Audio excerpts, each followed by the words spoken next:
One of the things I think that you're bringing up here, that spy idea, that's one of the things Manny Diaz did, was only rush 3, get pressure, and then force the quarterback to run.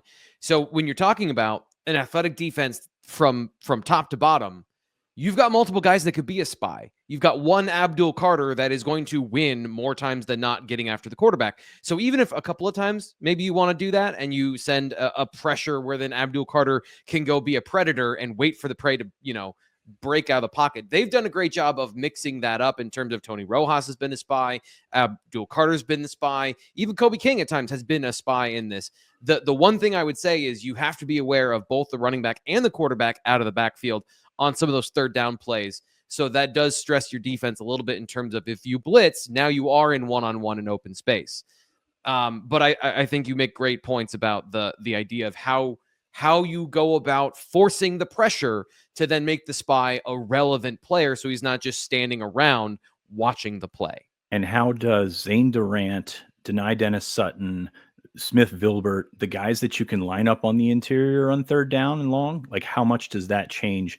Because you got to keep him in front of you. Like that is the thing. Like everybody wants sacks, absolutely, but keep his offensive linemen in front of him so that he has to look around them, number one. And then number two, make those lanes a little bit tighter. That's kind of how I'm seeing with that. So a spy is a great idea, but I think it kind of hamstrings you with what you're trying to do defensively, which is get after him.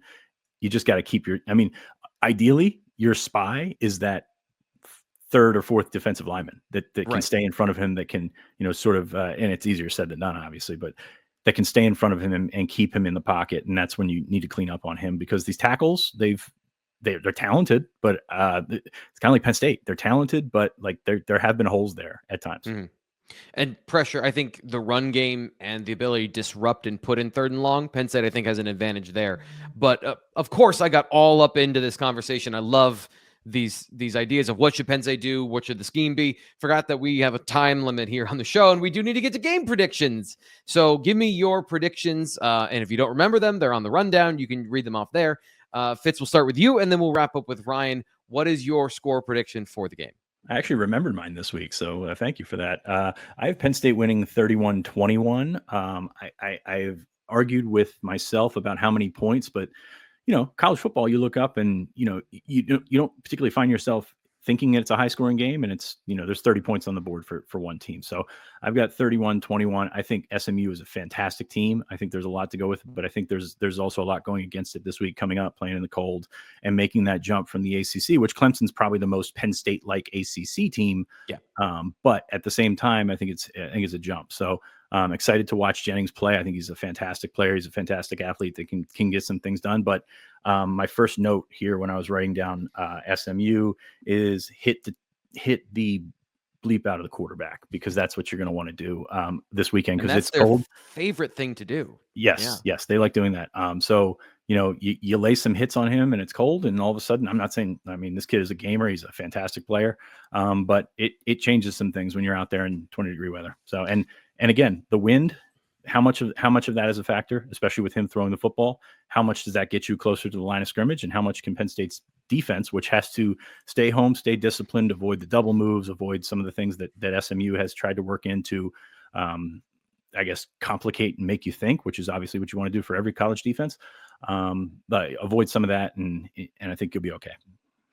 Ryan, and James Franklin, I don't remember him emphasizing a player as much as he has Jennings so far this week. Started with it on Monday, talked about it on Wednesday. It's been a large discussion point throughout the week. So I think that spot on there. Ryan.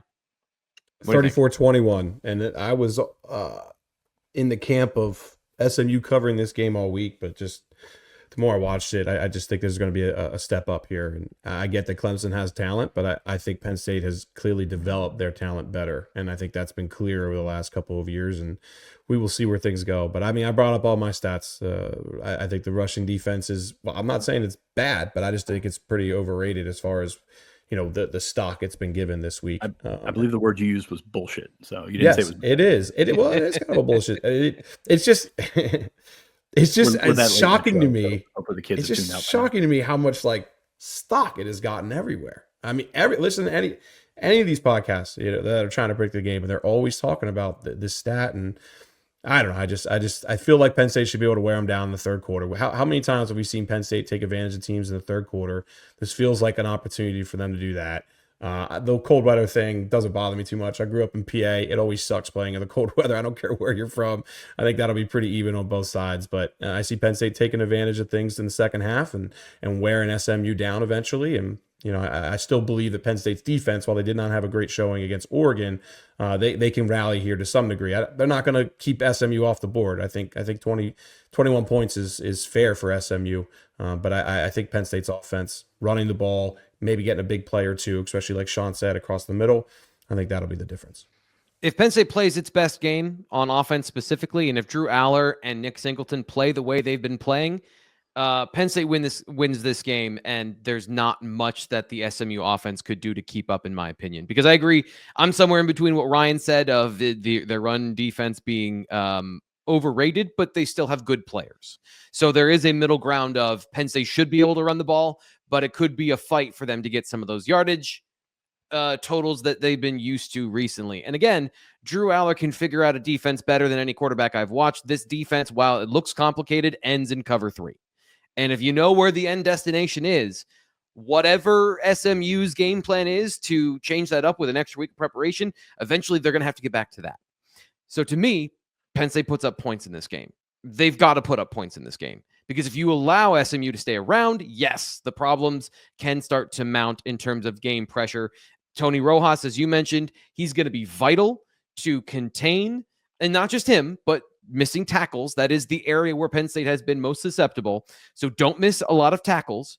I still think you can miss some because they have been good at not letting a missed tackle turn into a touchdown. Like there still is a good rally to the football mentality in this defense. So I got Penn State winning 34-20. I had it 34-17, and then James Franklin called Jennings Lamar Jackson, so I had to go and reassess and give them a couple more points. This is a little bit closer, but I still think Penn State is a firm victor in this game. I think they should be able to lead the entire time and win the football game. We'll see if that all plays out. Guys, I know we're a little bit over time. Any final thoughts? We've got some announcements for next week, and then we'll get out of here. There will be some missed tackles this weekend, and I think that's just going to be part of the game, like part of the weather, part of your hands are not feeling great. There will be missed tackles. There will be some interesting bounces that happen. I can't wait to see it, and I'm really excited to do it. I'm glad we got through the show without talking about the ticket situation, so it's great. Phenomenal. Yeah, leave that to the internet. I've only done 20 minutes. We can go another 20 if you want. No, I'm kidding. I got a lot of typing to do. We do have to let you know of one thing, and I meant to talk about this at the beginning of the show during all of our kind of preliminary things.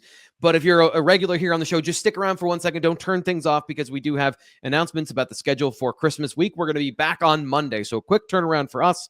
We're going to be there for the game. We're going to watch the game. We're going to have the post-game show. We're going to post-game analysis. Sunday, we're going to compress everything into there. And then we're going to be back Monday to talk about Penn State, SMU, and whatever happens after that, whatever it might be. Boise State is on the horizon if they win. Fire and brimstone falling from the sky if they lose. So we'll talk about that on Monday. Christmas Eve, you're not going to hear from us. You're not going to see from us here on the channel. We'll be back. This group will be back on Friday. So that's going to be our schedule. Monday, Friday, we're going to take the middle of the week off. And then, of course, if we keep going, holiday schedule will be determined by the bowl schedule for New Year's Eve and New Year's Day. We'll get to that when we get to it. But join us 9 a.m. for the tailgate show. I have a giant puffy coat. It's going to be hilarious, I think. Or it'll just be me in a puffy coat, and you won't care. I'll be sitting in the press box. Have fun with that.